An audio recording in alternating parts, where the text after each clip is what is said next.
Palavra da Verdade, com Hernandes Dias Lopes. Então eu peço que você abra sua Bíblia comigo agora, no Salmo 1. E hoje vamos trabalhar este belíssimo Salmo de Davi. Salmo 1.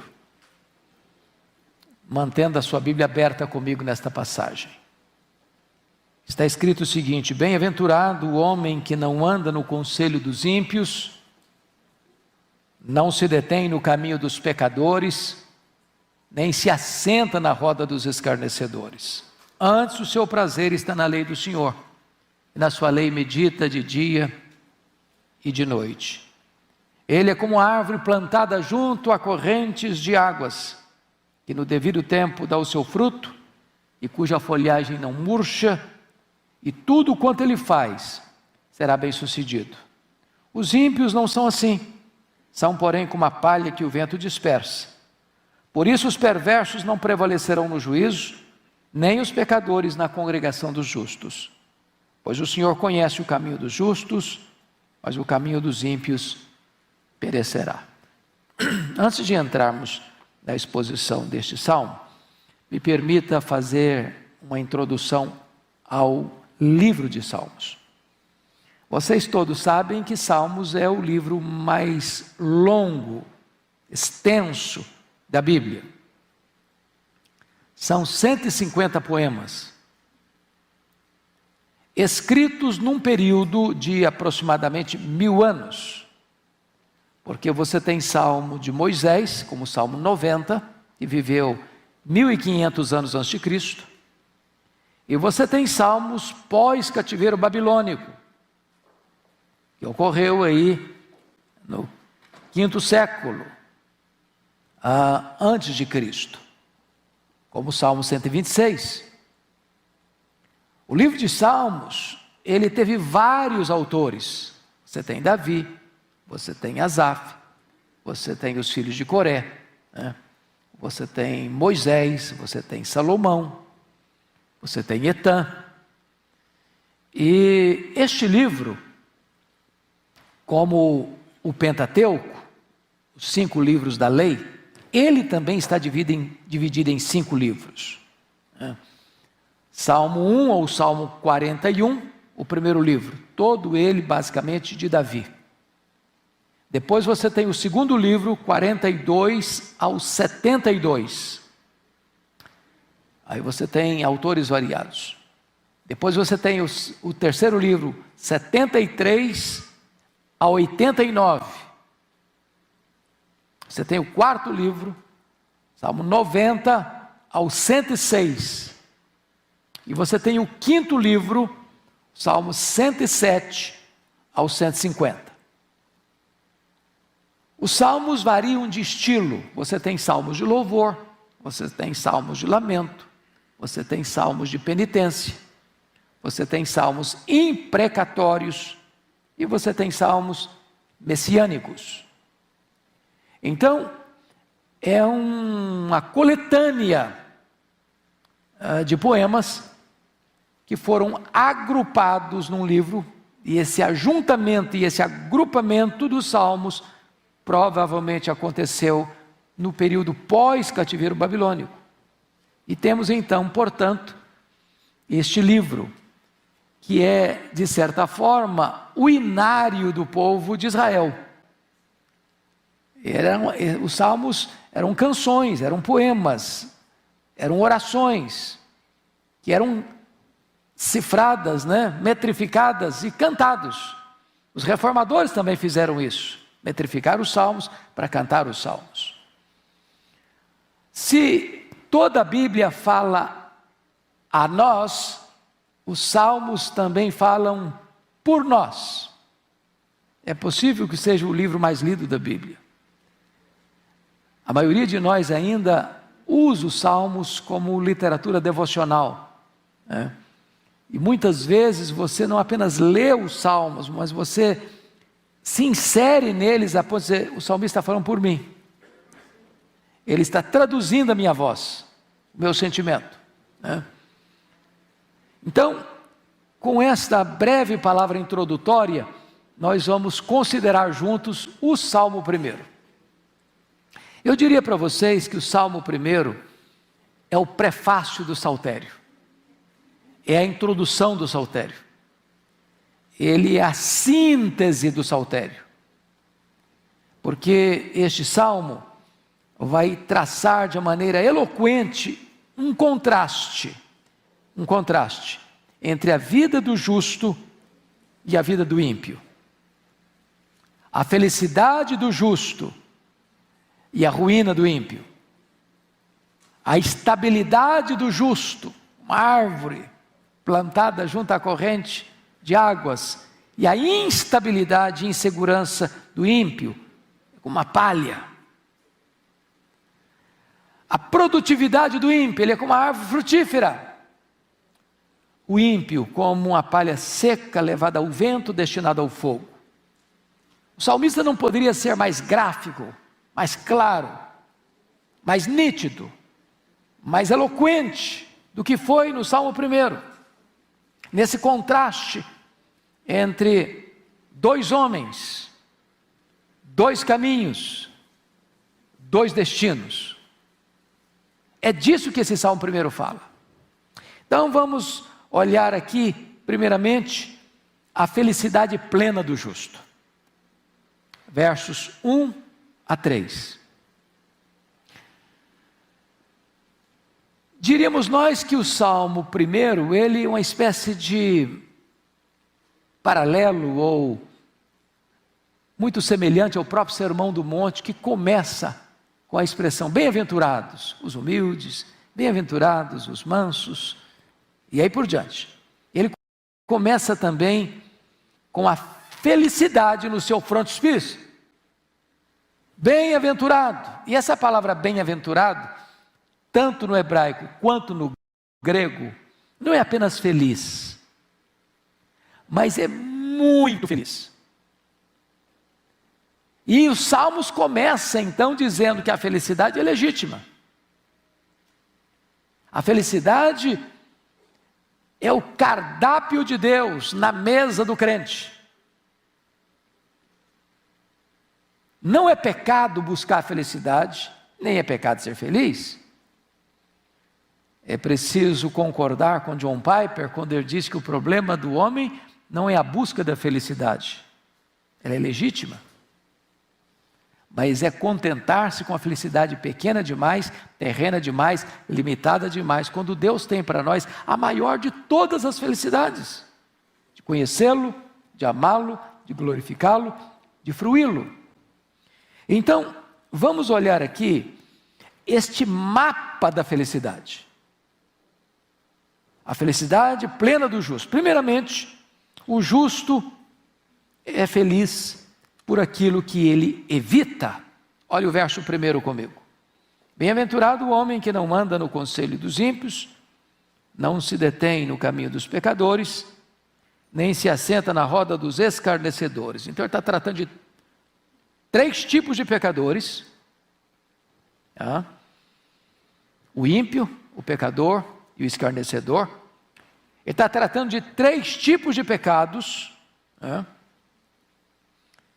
E ele está tratando também de 3 tipos de lugares de pecados.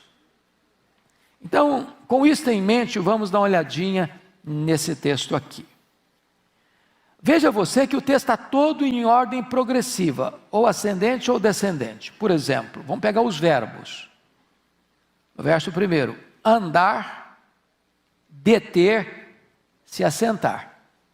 Percebeu o grau decrescente?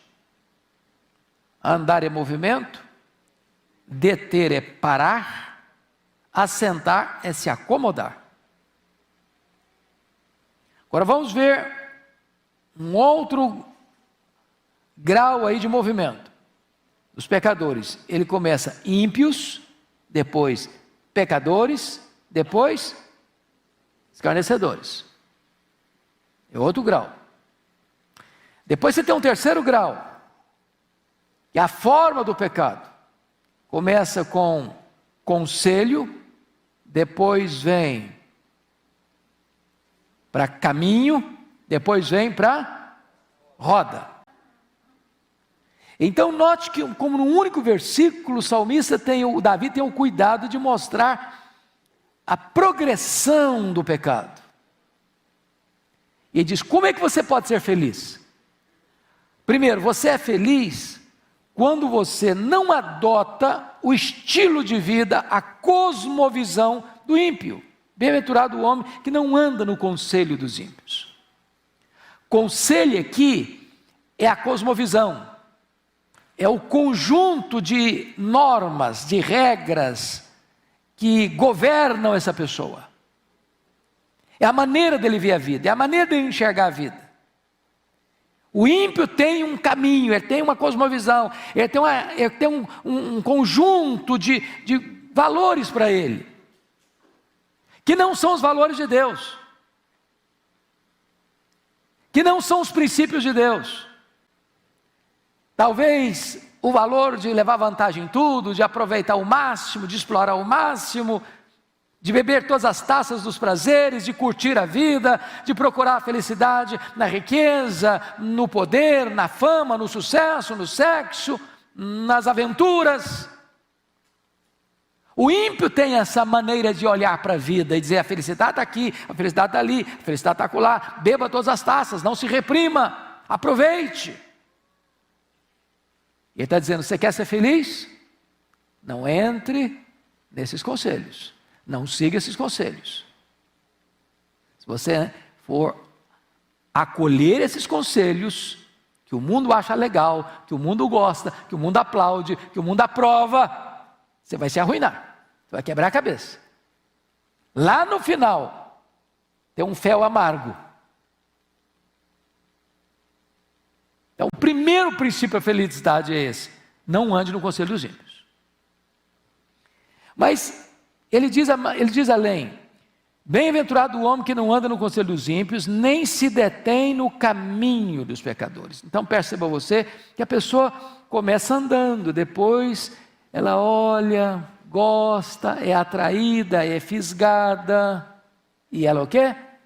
Para, se detém. Já se estacionou, já foi fisgada.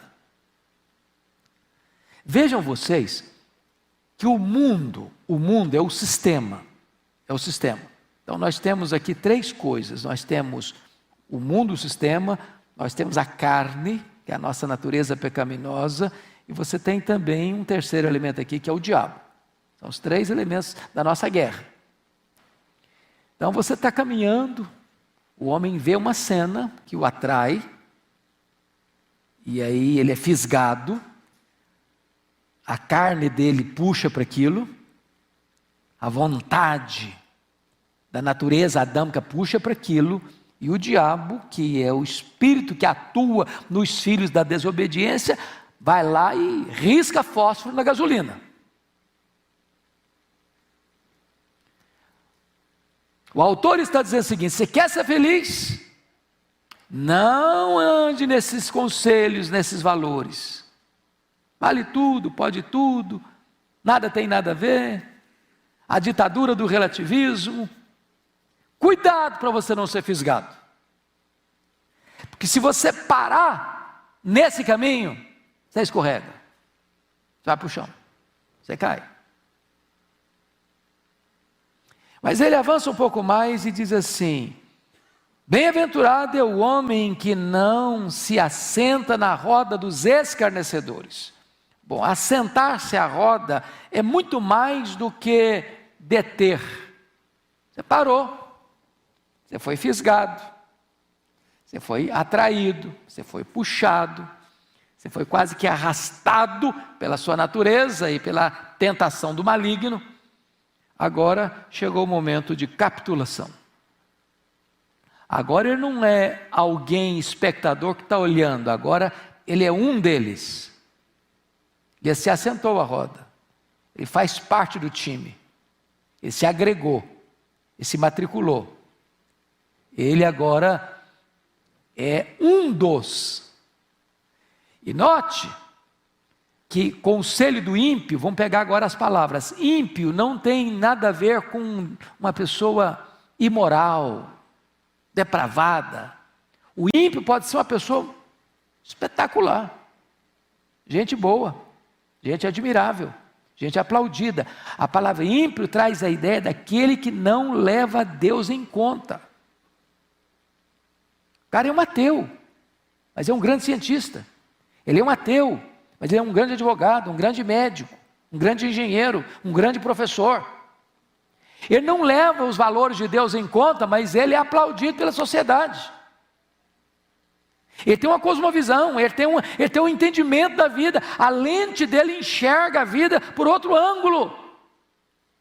E a Bíblia diz: não entre no conselho dele, não siga a visão dele, não abrace a cosmovisão dele.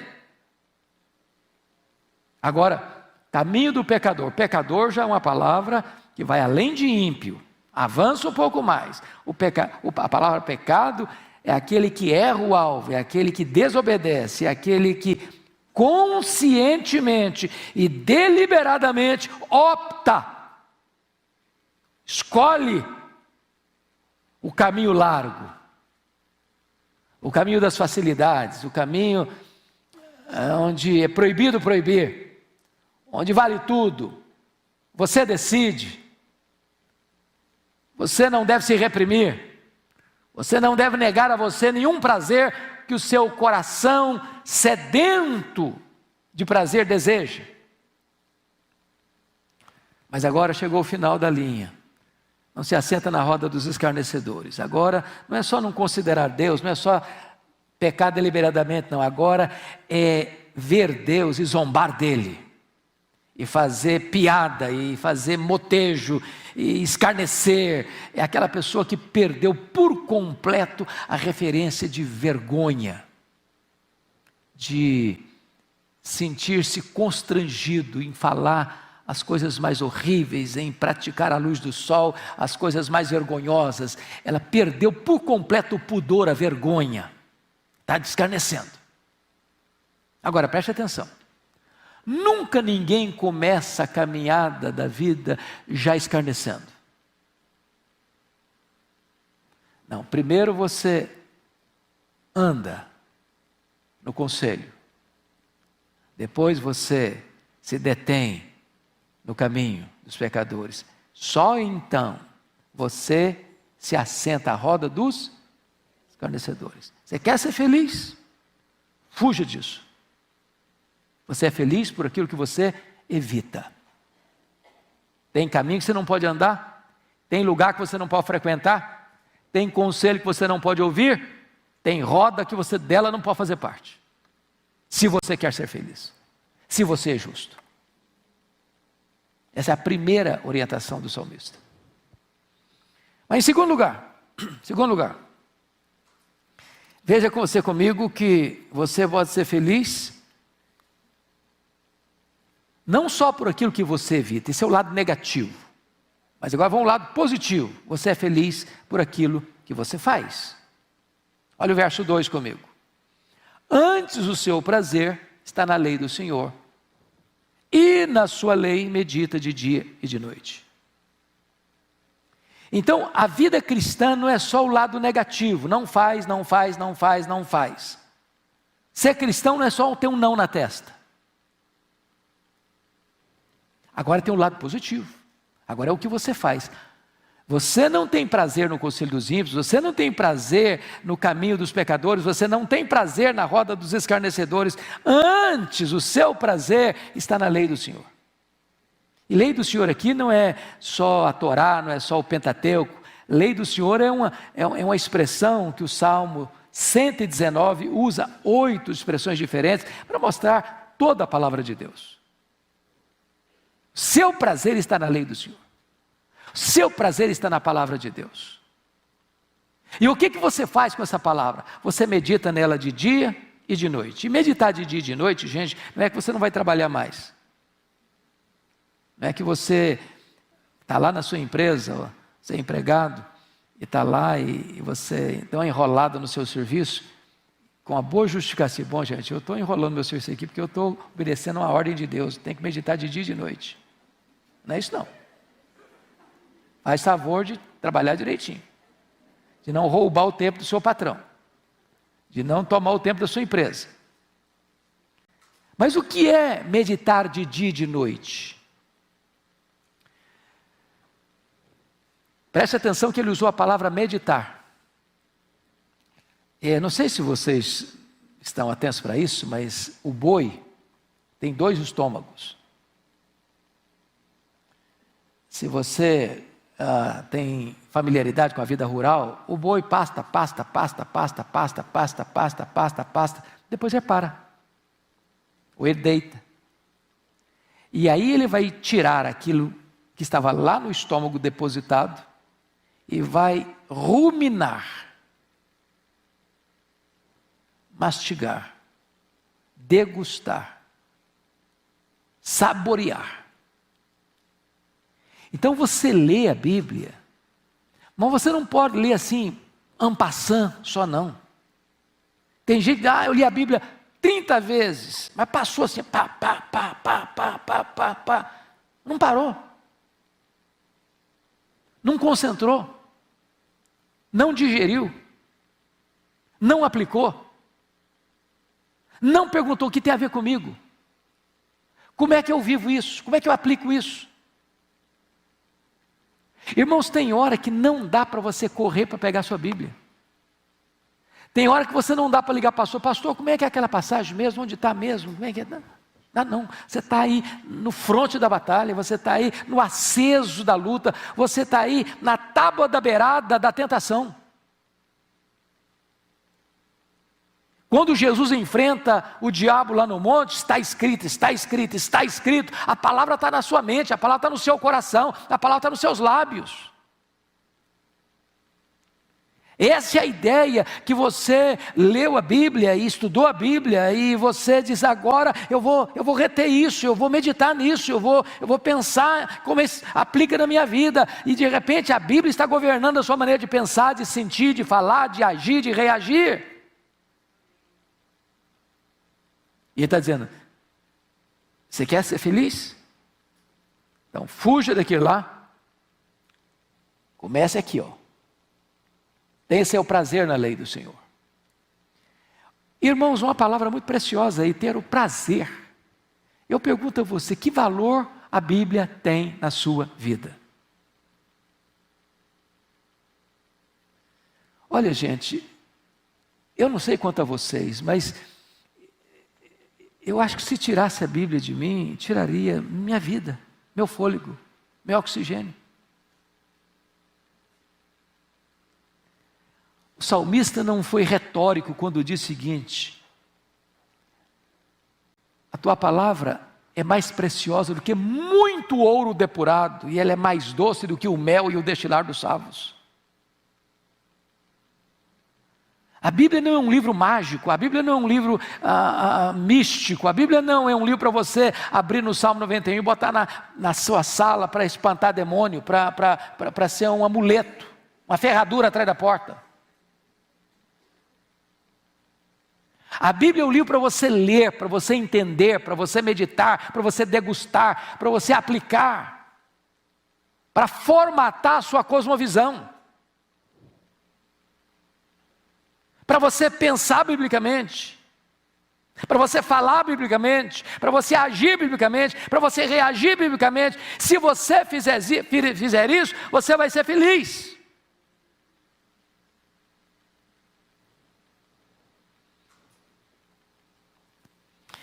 Mas vamos um pouquinho adiante.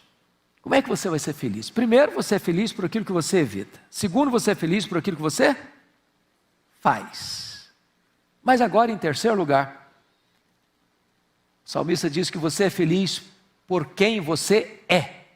Olha o verso 3. Ele é como a árvore plantada junto à corrente de águas, que no devido tempo dá o seu fruto, e cuja folhagem não murcha, e tudo quanto ele faz será bem sucedido. Olha a riqueza de detalhes desse versículo. Primeiro, você é como árvore. Uma árvore traz beleza. Uma árvore traz fruto. Uma árvore dá sombra. Uma árvore melhora o ar. Por isso que nós precisamos plantar árvores. Não pode ser um deserto. Mas note você que essa árvore não é nativa, ela foi plantada. Não é nativa, foi plantada, alguém plantou. E quem plantou essa árvore foi Deus. Você é uma árvore plantada por Deus. Mas quando Deus foi plantar você, Deus escolheu um local muito estratégico para plantar você. Você é uma árvore plantada junto à corrente de águas. Deus não plantou você num deserto, Deus não plantou você em terra seca, Deus não plantou você em lugar inóspito. Deus escolheu um local próprio para plantar você, junto à corrente de águas. E ele prossegue e diz, que no devido tempo dá o seu fruto. Tem estações de fruto na sua vida. Você foi plantado para produzir, para frutificar. E Jesus disse, nisso é glorificado meu Pai, em que você dê muito fruto. E mais, e cuja folhagem não murcha, ou seja, a intempérie vem, a seca vem, o sol é causticante, mas porque você foi plantado junto à corrente de águas, a seca, o calor do sol não murcha você, as circunstâncias adversas não tiram a sua alegria, não tiram a sua beleza, não tiram o seu sorriso, não tiram a sua esperança. Ele vai mais, e tudo quanto ele faz, será bem sucedido. A bênção do Eterno acompanha você. Deus está por trás, abençoando a obra das suas mãos. Então vejam vocês, que o texto vai nos informar que você e eu somos esta árvore. Eu, como disse, concluí o meu comentário de Salmos e uma das fontes de pesquisa foi a revista do nosso pastor, Arival. Eu busquei, rebusquei e garimpei tudo o que eu podia sobre os Salmos. E o Arival, na sua revista, vai falar aqui de 5 coisas do justo como a árvore. Primeiro, sua permanência, ela está firmemente plantada. Segundo, a sua posição, ela está plantada junto à corrente de águas. Terceiro, a sua produtividade, no devido tempo dá o seu fruto. Quarto, a sua perpetuidade, a folhagem não murcha. Quinto, a sua prosperidade, tudo quanto ele faz será bem sucedido. Bom, declarada então a felicidade do justo, agora Davi vai contrastar o justo com o ímpio. Quando você olha o cenário do mundo aí, irmãos, parece que o ímpio está ganhando de goleada. Ganhando de goleada. Chega o carnaval, agora está proibido, né?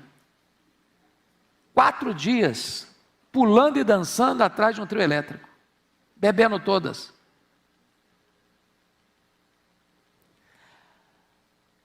Você vem domingo de manhãzinha para a igreja, e eu passo na frente de uma boate, quando eu estou entrando na Bandeirantes, a moçada está saindo, 7 horas da manhã, é bem verdade, com a cara amarrotada, alguns vomitando na calçada, mas na cabeça deles, curtiram a noite, beberam todas. Você entra no Morumbi, no Pacaembu, no Palestra Itália, a multidão está lá. Não estou falando que crente não possa estar lá, não. Mas a maioria que está lá, o prazer dele está no time dele.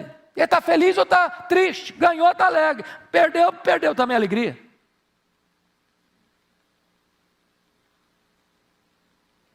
Ganhou dinheiro, está feliz. Dinheiro está curto, está triste, acabado.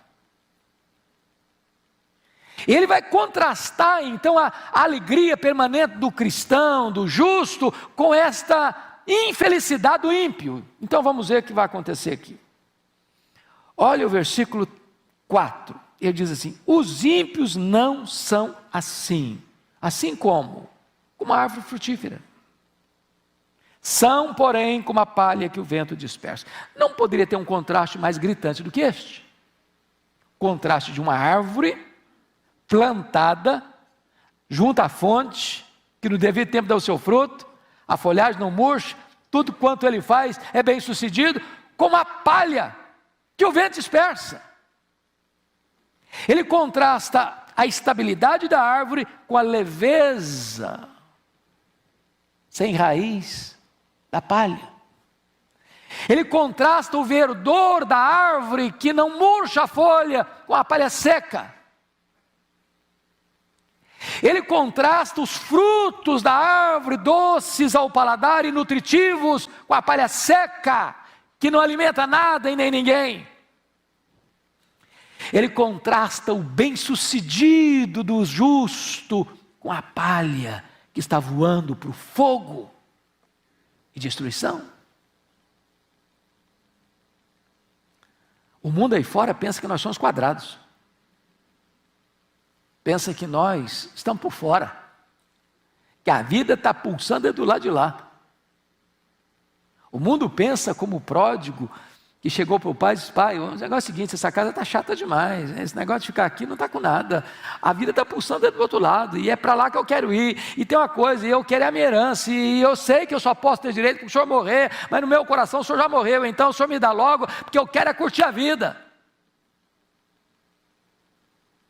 E essa curtição acontece. E as taças do pecado são doces ao paladar, mas amargas no estômago. Daqui a pouquinho a pessoa experimenta drogas, daqui a pouquinho ela pula de cama em cama, daqui a pouquinho ela faz as mais loucas aventuras, daqui a pouquinho ela curte todas, ela experimenta todas, ela vive tudo e experimenta tudo e corre atrás de tudo, e quando espreme, só vaidade, bolha de sabão, seco como uma palha, sem qualquer conteúdo, sem qualquer consistência, sem qualquer significado que possa preencher o coração. Palha destinada para o fogo.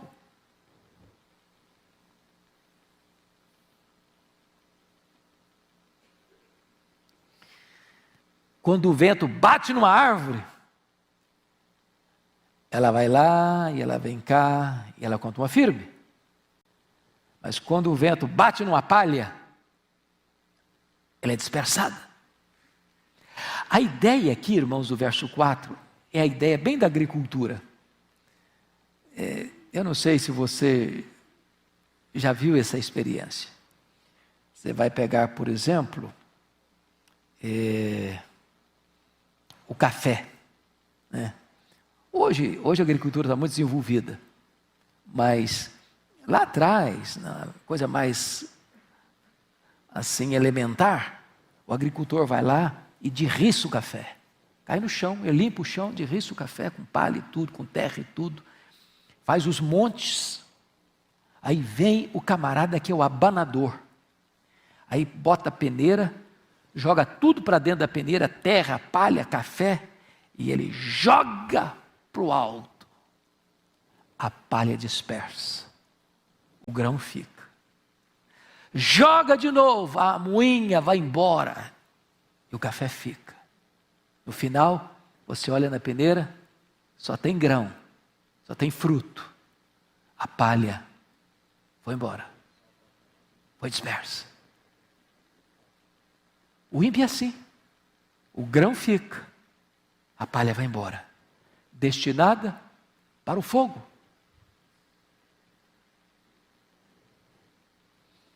Mas prossiga a leitura comigo, por gentileza, no verso de número 5, porque aí há uma outra informação. Os ímpios não apenas não têm estabilidade, mas os perversos, os ímpios, serão condenados no juízo. Olha o verso 5. Por isso, Por isso, os perversos não prevalecerão no juízo. Que juízo? Juízo de Deus, julgamento de Deus, tribunal de Deus. Aqui o cara ganhou, aqui o cara comprou, aqui o cara subornou, aqui o cara manipulou a lei, aqui ele encontrou filigranas na lei para levar vantagem, aqui ele é esperto, aqui ele dá nó em pingo d'água. Aqui o mundo aplaude, esse é esperto. Esse numa canetada fez a vida, numa bolada enriqueceu. Porém, aqueles que aqui compram juízes, subornam testemunhas, compram sentenças, se enriquecem ilicitamente, levam vantagem, aproveitam e exploram e oprimem, escapam, tem padrinhos fortes.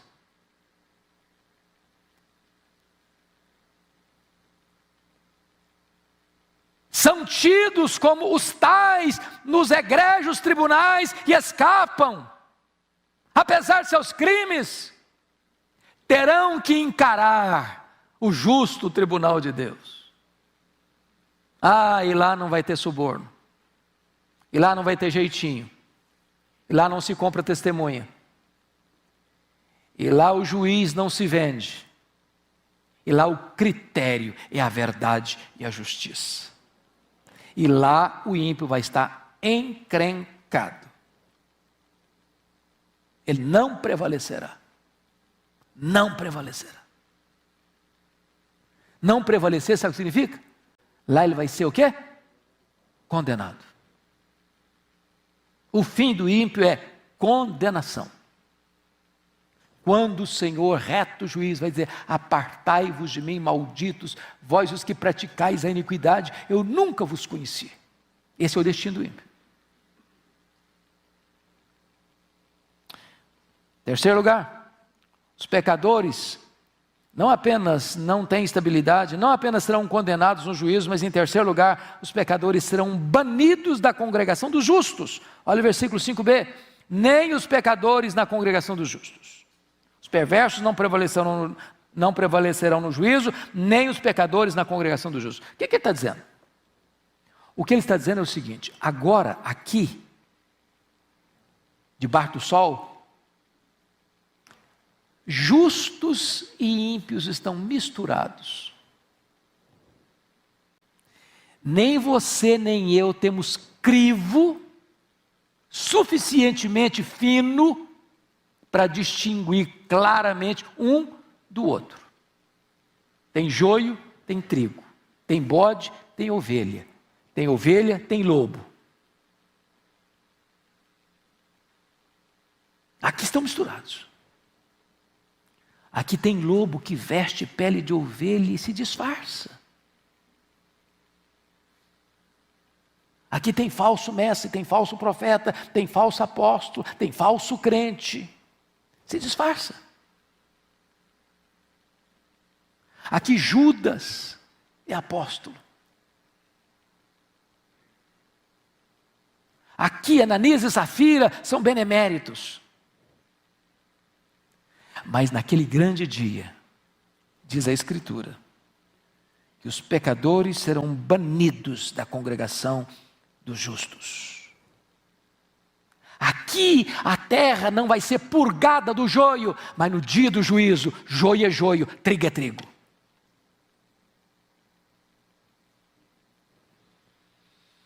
Pois bem, eu quero concluir com o verso 6.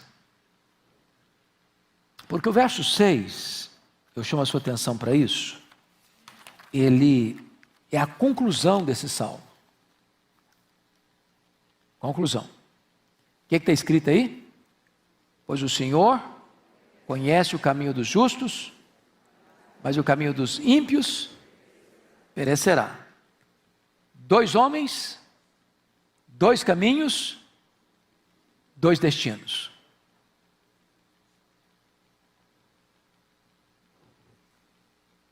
Um é conduzido à bem-aventurança, o outro é conduzido à morte. Então, o versículo 6, ele sumaria o contraste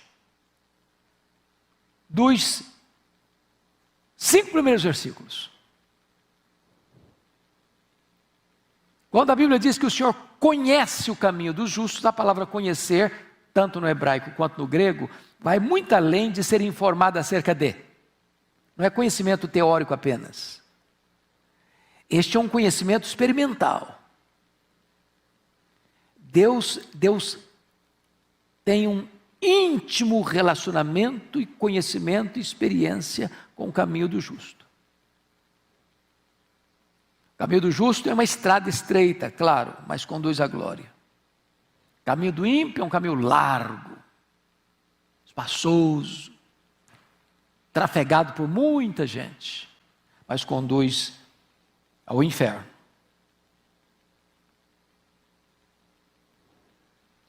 Os versos 1 a 3 são sintetizados na expressão, pois o Senhor conhece o caminho dos justos. Os versos 4 e 5 são sumariados pelo final do verso 6, mas o caminho dos ímpios perecerá. Nós temos aqui então 2 homens, 2 caminhos, 2 destinos. Na abertura dos Salmos, no prefácio dos Salmos, na introdução dos Salmos, Davi já está dizendo o seguinte: olha, você só tem 2 opções. Qual que você vai escolher? É como se Davi, na linguagem de Deuteronômio, dissesse assim: estou colocando diante de vocês 2 escolhas, a vida e a morte. Escolhe a vida para que você viva. É com essa perspectiva que eu convido você a participar conosco daqui para frente desta linda jornada, desta linda aventura de estudar o livro de Salmos. Deus abençoe sua vida, Deus abençoe seu coração, e é muito gostoso ver essa sala repleta nessa jornada belíssima de estudar a palavra de Deus. Vamos ficar em pé e vamos orar.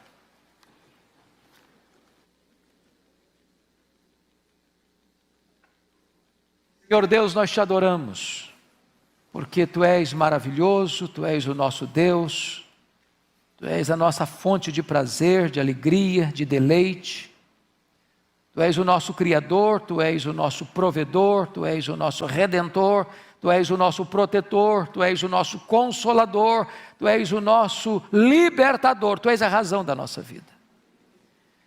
O mundo cheio de coloridos e propostas as mais vantajosas tem um brilho falso, tem uma felicidade postiça, tem uma proposta de muitos prazeres, mas a Tua palavra nos alerta que o fim desta jornada é o fogo, é a destruição. Por outro lado, Deus, nós te adoramos porque Tu colocas diante de nós uma mesa farta, com finas iguarias, que oferece para nós a verdadeira felicidade. E nós queremos, Deus, meditar na Tua lei de dia e de noite. Nós queremos que a nossa mente seja forjada, formatada pela Tua verdade. Nós queremos que esta verdade desça ao nosso coração e nos impulsione a viver de modo digno do Evangelho. Nós te pedimos que a nossa vida de fato frutifique para a glória do Teu nome. Que as pessoas que conviverem conosco possam ver em nós o caráter de Cristo, a beleza de Cristo. E que a nossa vida, Deus, seja de pleno deleite em Ti, de pleno deleite na Tua palavra. Não permita que na correria da vida nós nos esqueçamos da Tua lei, nós coloquemos a Tua palavra numa gaveta ou numa prateleira. E, ó Deus, não permita que a Bíblia seja também um livro mágico apenas, onde as pessoas acham que colocando-a aberta,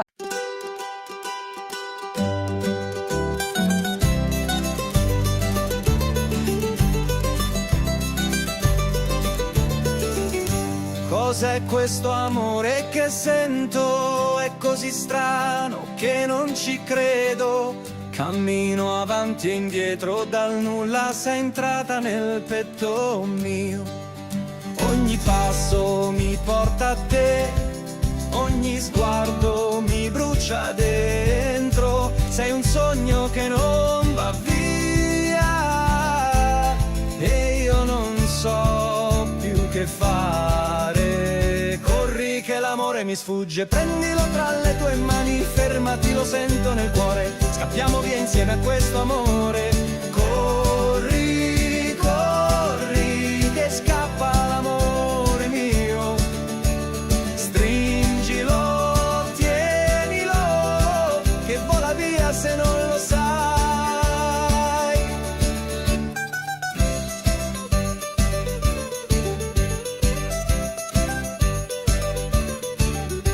Cos'è questo fuoco che brucia? Da tempo guardo dentro me stesso. Se questo è amore sincero, allora vieni più vicino a me. Ogni silenzio parla di noi, ogni notte ti sogno ancora. Ma se davvero sei tu, non restare solo un pensiero.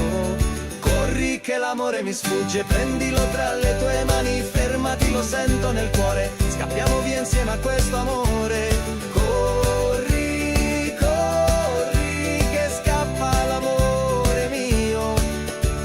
Stringilo, tienilo, che vola via se non lo sai.